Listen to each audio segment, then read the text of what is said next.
दोस्तों जब आप डोमेस्टिक वायलेंस के बारे में सुनते हैं तो सबसे पहले आपके थॉट में कौन सी इमेज आती है? Mostly a women victim, right? लेकिन क्या कभी आपने सोचा है कि कभी कभी एक आदमी भी विक्टिम हो सकता है, but he does not speak?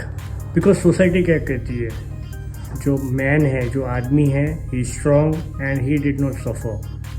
तो क्या आप भी ये बात मानते हैं? दोस्तों, as a practitioner, legal practitioner, as a criminal lawyer in Gondia, मैंने कोर्ट में देखा है कि कुछ केसेस ऐसी आती है जो सिर्फ लीगल नहीं होती है, वो इमोशनल केसेस भी बन जाती है। दोस्तों, मैं एक बात आपको बताना चाहता हूँ कि डोमेस्टिक वायलेंस जो एक्ट है, protection of domestic violence act 2005, ये एक्ट बहुत ज़रूरी है for women safety and protection. But मैं आपको ये भी बात बताना चाहता हूँ कि कभी कभी जो मैट्रिमोनियल डिस्प्यूट्स होते हैं वो भी क्रिमिनल केसेस का, क्रिमिनल वायलेंस का रूप ले लेते हैं। एंड जब ऐसा होता है तो trust me guys, man feels trapped. जो आदमी होते हैं उनको ऐसा लगता है कि वो फंस चुके हैं, जो काफ़ी दुखद बात है। क्योंकि एक तरफ हम बात करते हैं आर्टिकल 14 समानता का अधिकार, तो इन this case what is happening? दोस्तों, एज अ प्रैक्टिसिंग लॉयर मैंने एक चीज़ नोटिस किया है कि जो इंडियन में कुछ लॉज है वो स्पेसिफिक जेंडर बेस्ड हो सकते हैं, लेकिन जो क्रिमिनल लॉज है वो जेंडर बेस्ड नहीं हो सकते। And it is obviously a evidence based laws. So if a man faces allegation against section 498A, threat of arrest, emotional harassment, extortion type pressure and reputation damage, तो दोस्तों in this case the man he is not helpless, वो कानून उसकी मदद करता है।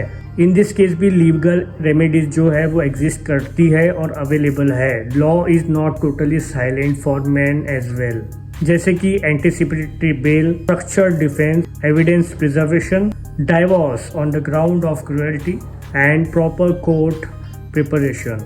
दोस्तों, सबसे इम्पोर्टेंट चीज़ ये है कि रिएक्शन नहीं चाहिए, स्ट्रेटेजी चाहिए कि what we are doing and what we are facing, we have to be tell और प्रेजेंट और रिप्रेजेंट कि हमारे साथ क्या हो रहा है, और हमें चुप रहने की बिल्कुल भी ज़रूरत नहीं है। अगर आपको किसी भी प्रकार का वायलेंस हो रहा है तो आई अर्ज कि आप सामने आइए और अपने बारे में बताइए। दोस्तों, रिसेंटली एक आदमी है, वो मेरे सामने आए और उन्हें ऐसा लगा कि पुलिस उनको कभी भी अरेस्ट कर सकती है। दोस्तों, इस डर के कारण उन्होंने एक गुस्से में आके मैसेज भेज दिया एंड ऑलमोस्ट जो उनका केस है वो डैमेज होने की स्थिति में आ गया था।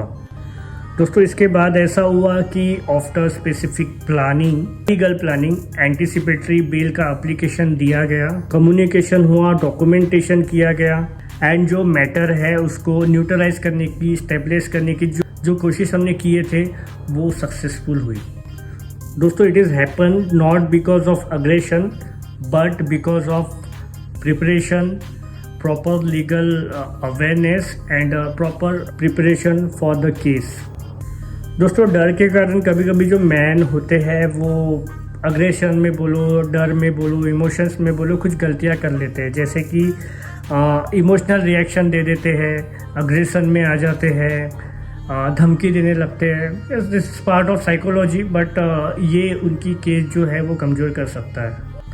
दोस्तों, सबसे इम्पॉर्टेंट चीज़ ये है कि if you are also suffering from domestic violence then आप डिले ना कीजिए। दोस्तों, एक कहावत है, जुल्म करने वाले से जुल्म सहने वाला ज़्यादा गुनहगार होता है। दोस्तों, डरने की बात नहीं है, जो फियर है वो आपको साइलेंट बना देता है, बट जो एविडेंस है वो आपके हाथ में कंट्रोल देता है, पावर देता है। दोस्तों, जो डोमेस्टिक डिस्प्यूट्स होते हैं वो काफ़ी सेंसिटिव होते हैं, इसे ईगो से सॉल्व नहीं किया जा सकता, इसे एविडेंस से ही सॉल्व किया जा सकता है। एंड आपको खुल के सामने आना पड़ेगा, आपको बात रखनी पड़ेगी कि you are also suffering from domestic violence. I am talking specific about man in the society. वो जो डर रहे हैं कि सोसाइटी क्या सोचेगी, क्या करेगी, आप भी खुल के आ सकते हैं, कानून आपके मदद के लिए भी तैयार है। दोस्तों, एज अ एडवोकेट मैं आपसे एक बात बोलना चाहता हूँ कि लॉ पनिशमेंट के लिए तो है, पर एक बात ध्यान दीजिए कि लॉ प्रोटेक्शन के लिए भी है। दोस्तों, अगर आप गोंदिया में हैं, नागपुर में हैं, या आई am talking about all over India, कहीं पे भी है और आपके साथ ऐसे कुछ हादसे हो रहे हैं, you are becoming victim of domestic violence, and please delay ना कीजिए और प्रॉपर किसी अच्छे एडवोकेट से कंसल्टेशन ले सकते हैं और he can guide you very well. दोस्तों, चुप रहना इज़ नॉट अ सोल्यूशन, आपको सामने आना पड़ेगा।